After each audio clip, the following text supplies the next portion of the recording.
In the pocket of his four-star uniform, General Dwight D. Eisenhower carried a small handwritten note that history almost never saw. It was a brief message prepared in the quiet, lonely hours of June 5, 1944. It didn't announce a glorious victory or praise the bravery of his troops. Instead, it was a letter of resignation and an acceptance of total personal blame. It stated that the landings in France had failed, the troops had been withdrawn, and that any fault for the catastrophe rested solely on Eisenhower himself. This is the starting point of the greatest military gamble in human history. We often look at the Normandy landings as an inevitable triumph of good over evil, a massive wave of steel that simply washed away the Nazi occupation.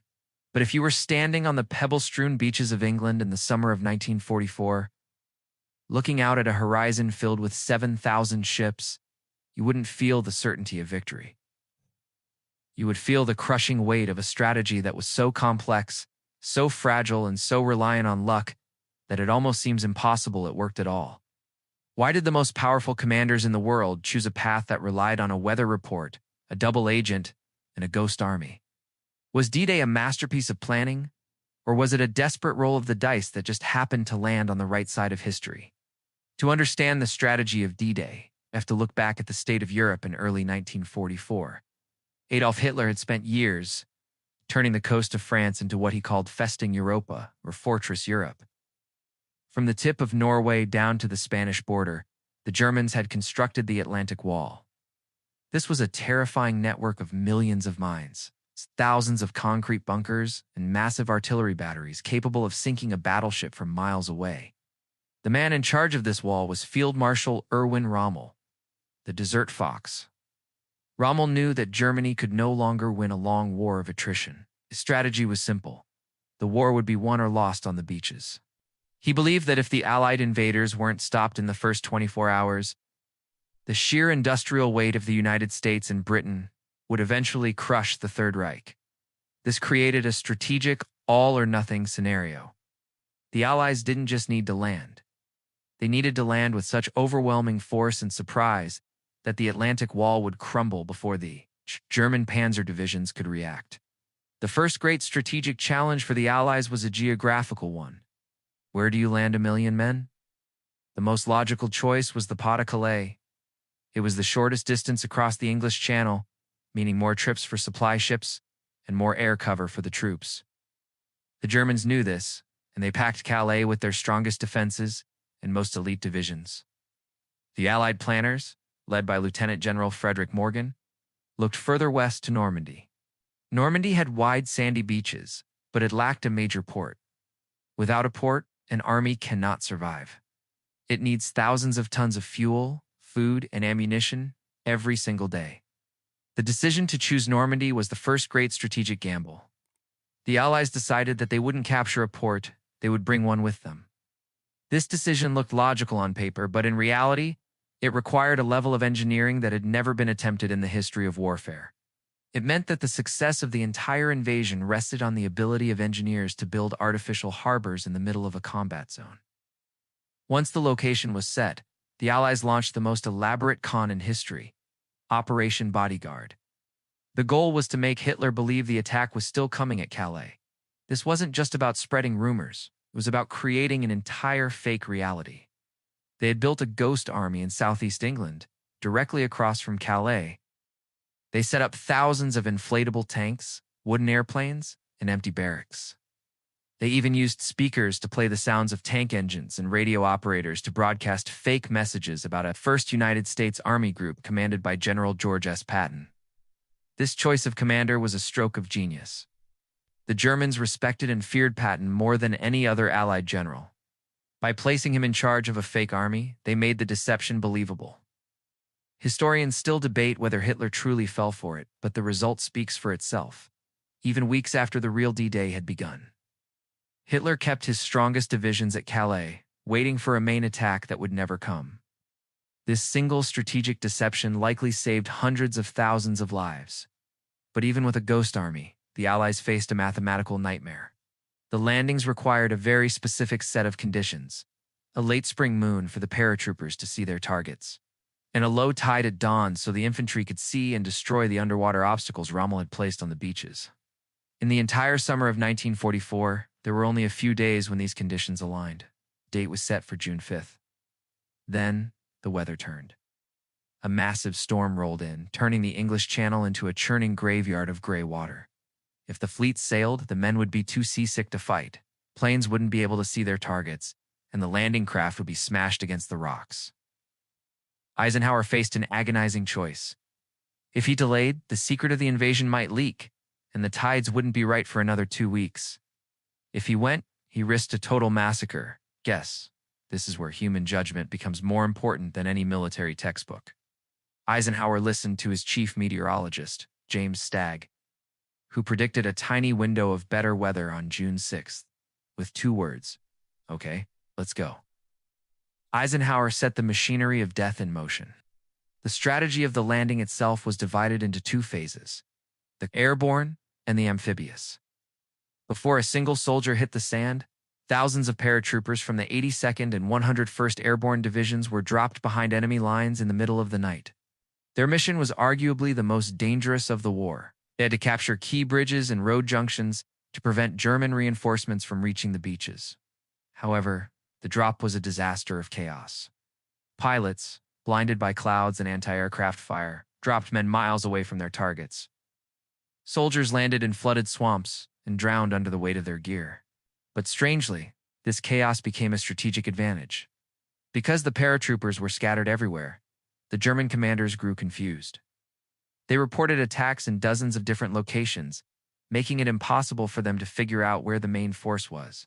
This teaches us a vital lesson in war, sometimes. The failure of a plan can create a new kind of success that no general could have choreographed.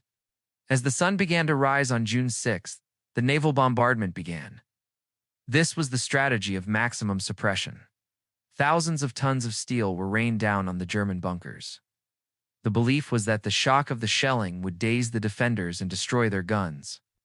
However, at Omaha Beach, this strategy failed spectacularly. Because of the low visibility, the bombers and ships missed their targets, dropping their payloads too far inland. When the American 1st and 29th Infantry Divisions hit the shore, they found the German defenses completely intact. Omaha Beach became a slaughterhouse. Men were cut down before they could even leave their landing craft. General Omar Bradley, watching from a ship, seriously considered withdrawing the troops and declaring Omaha a failure. This moment changed everything. If the Americans had retreated, the German army would have been able to drive a wedge between the British and American sectors, potentially collapsing the entire invasion.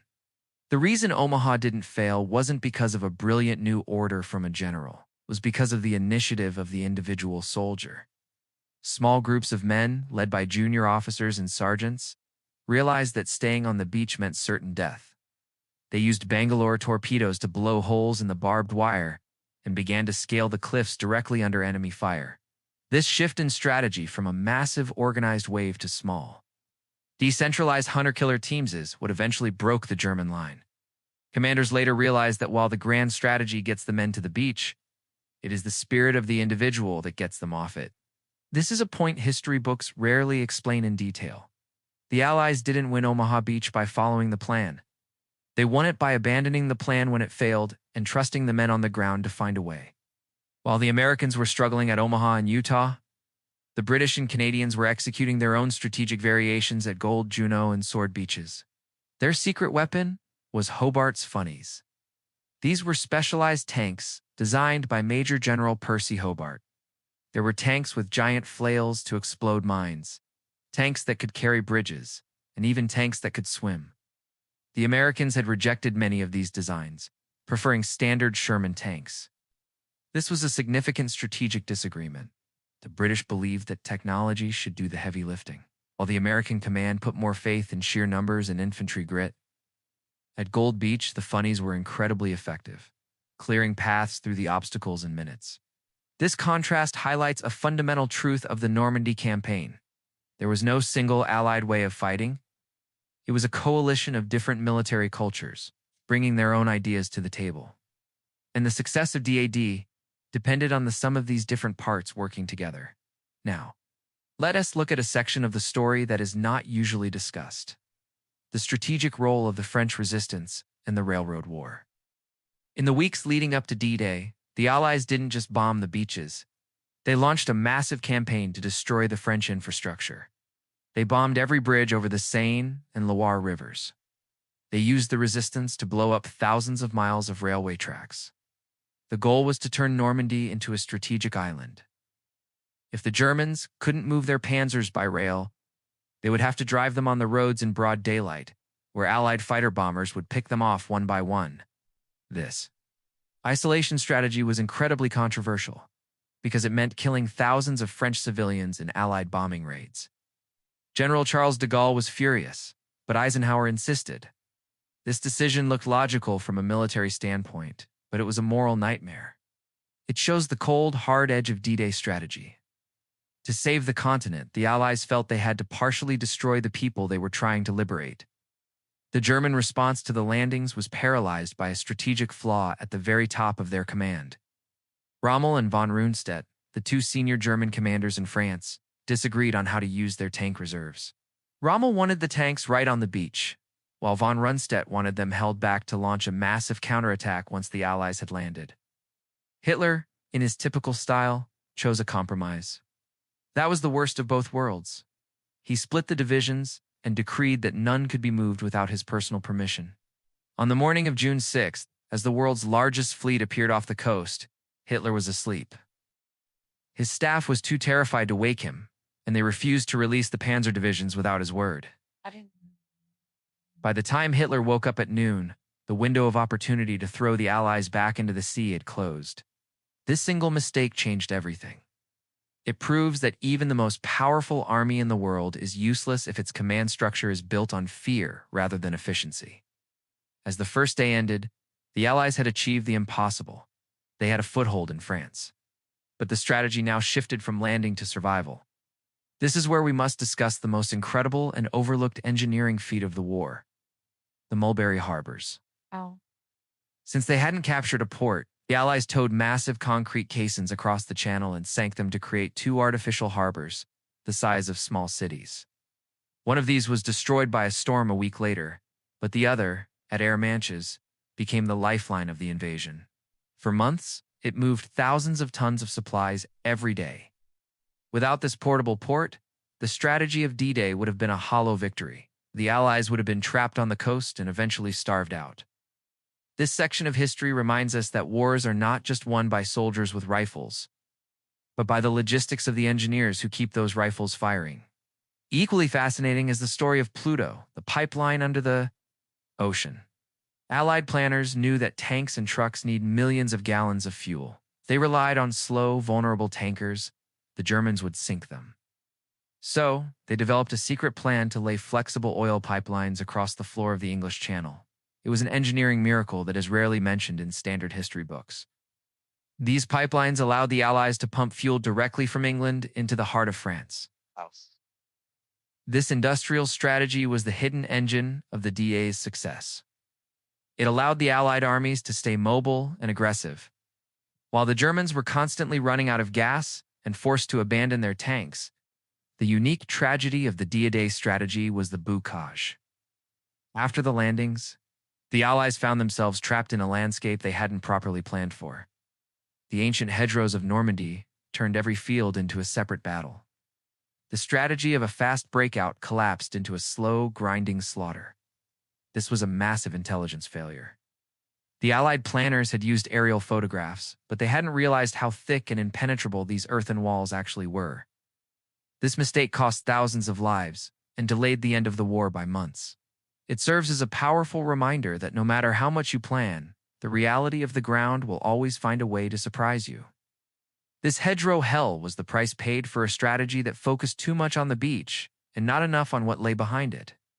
Another often ignored strategic element was the role of the tides and the moon. The Allies had two higher mathematicians and astronomers to calculate the exact movements of the ocean. They had to find a time when a low tide occurred just after sunrise, but also when a full moon was present for the paratroopers. In the entire year of 1944, there were only 3 such days in June. This meant the entire fate of Western civilization was essentially at the mercy of the lunar cycle.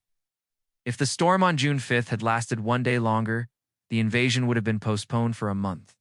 giving the Germans 4 more weeks to finish the Atlantic Wall and move more panzers to the coast. The strategy of D-Day was a race against the calendar, a desperate attempt to beat the seasons before the window of opportunity slammed shut. What history books rarely explain is the psychological pressure on the German soldier. For years, the German propaganda machine had told them the Atlantic Wall was invincible. When they looked out at the sea on June 6 and saw 7,000 ships, that illusion shattered instantly. Many German units, composed of Ostbattalions, conscripted soldiers from occupied territories like Ukraine or Poland, simply surrendered at the first opportunity. The strategic decision by the Allies to use such an overwhelming visual force was intentional. It wasn't just about the firepower, it was about the psychological shock of showing the enemy that their cause was hopeless. This shock and awe strategy worked, breaking the morale of many German units before the first shot was even fired. As we reflect on the strategy of D-Day, we have to acknowledge the mistakes. The bombing of the beaches was largely a failure. The airborne drop was a chaotic mess. Intelligence on the hedgerows was non-existent, and yet the invasion succeeded. This is the great paradox of military history. A plan doesn't have to be perfect to work. It just has to be better than the enemy's plan. The Allied strategy was flexible, industrial, and decentralized. The German strategy was rigid, resource-poor, and centralized in the hands of one man.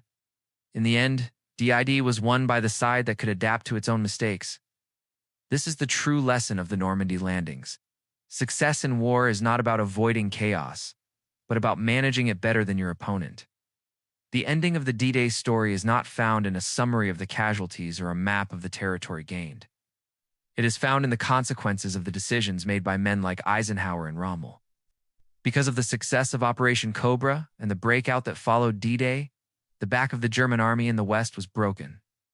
Within months, Paris was liberated, and the race to the Rhine had begun. But the story still matters today because it represents the last time the world saw a truly unified effort of this scale. D-Day was the moment when national interests were set aside for a common strategic goal.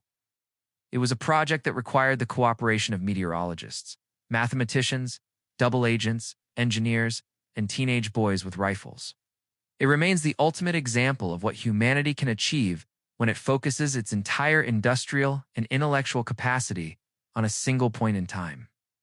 Historians still debate whether the heavy loss of life at Omaha Beach was a necessary part of the strategy. Could more have been done? Could the Air Force have been more accurate? These questions will haunt the story of DA forever. But the decision to keep pushing, even when the plan was falling apart, is what defined the Allied victory. It was a moment of supreme human judgment. If Bradley had ordered a retreat, the history of the 20th century would look very different. The strategy of D-Day was a test of nerves as much as it was a test of arms. It was a gamble that relied on the bravery of thousands of men who didn't know the grand strategy, but who knew they had to get off that beach. The unique section of this story, the forgotten mistakes and the psychological pressure, shows us that D-Day was a deeply human event. It wasn't a sterile military exercise. It was a collection of errors, lucky breaks, and desperate improvisations. We often forget that the men in charge were just as uncertain as the men on the boats. Eisenhower's In Case of Failure note is the most honest document of the war because it acknowledges the possibility of catastrophe. It reminds us that history is not a straight line. It is a series of forks in the road where a single decision can change everything. The strategy of D-Day was the ultimate choice to take the harder, more dangerous path because it was the only one that led to freedom. As we look at the quiet, peaceful beaches of Normandy today, it is hard to imagine the screams, the roar of the engines, and the smell of cordite and salt. But the strategy that was born in those gray waters still shapes our world. It established the United States as a global superpower and cemented the alliance between the Western democracies. It proved that an open society, with its decentralized command and industrial creativity, could defeat a rigid, centralized tyranny.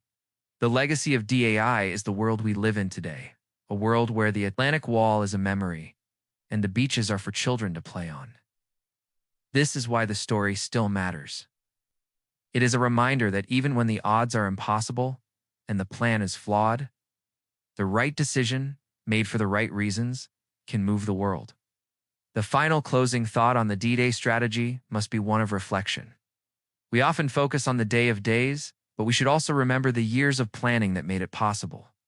It was a victory of the mind before it was a victory of the sword. The engineers who built the mulberry harbors, the mathematicians who studied the tides, and the double agents who lied to Hitler were just as essential as the soldiers who stormed the cliffs. D-Day was the moment when the entire civilized world turned itself into a single massive weapon to destroy a monster. It was a masterpiece of human cooperation, a tragedy of human loss, and the greatest strategic achievement of our species. The silent foxholes of the Bocage and the empty bunkers of the Atlantic Wall still stand as monuments to a day when the weight of the sky and the power of the sea were harnessed by the human will to be free. This story teaches us that, in the face of overwhelming evil, there is no safe strategy. There is only the strategy of the gamble. The Allies chose to gamble everything on a single morning in June, and the world we inhabit is the prize they won. It is a story of learning from failure, of adapting to chaos, and of the incredible burden of leadership. As the sun sets over the English Channel today, we can still see the ghosts of those 7,000 ships. We can still feel the vibration of a strategy that changed the course of history. D-Day was not just a battle. It was the moment humanity decided that some things are worth any risk. And that, more than any map or casualty count, is the true story of the strategy behind the Normandy landings. The teaching division of the German army, the elite panzer units, and the Desert Fox himself were all defeated not just by bullets, but by a better idea. The Allied strategy was to overwhelm, to deceive, and to sustain. It was a plan that acknowledged its own weaknesses and built a system to overcome them. This is the highest form of military art. It is the reason why, 80 years later, we still study every detail of that morning. We study it not just to learn how to fight, but to learn how to think, how to lead, and how to persevere when everything seems to be going wrong. The strategy of D-Day is a testament to the fact that when we work together, even the most formidable wall can be broken, and even the darkest night can be ended by a single glorious dawn.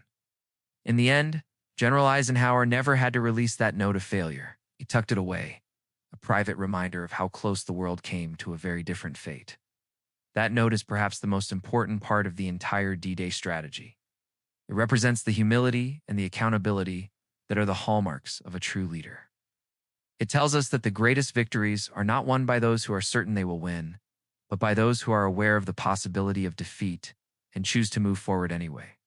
This is the spirit of D-Day, and it is the reason why the story of that June morning will continue to be told as long as there are people who value freedom more than life itself. The strategy was perfect because it allowed for human imperfection, and that is why it changed the world forever.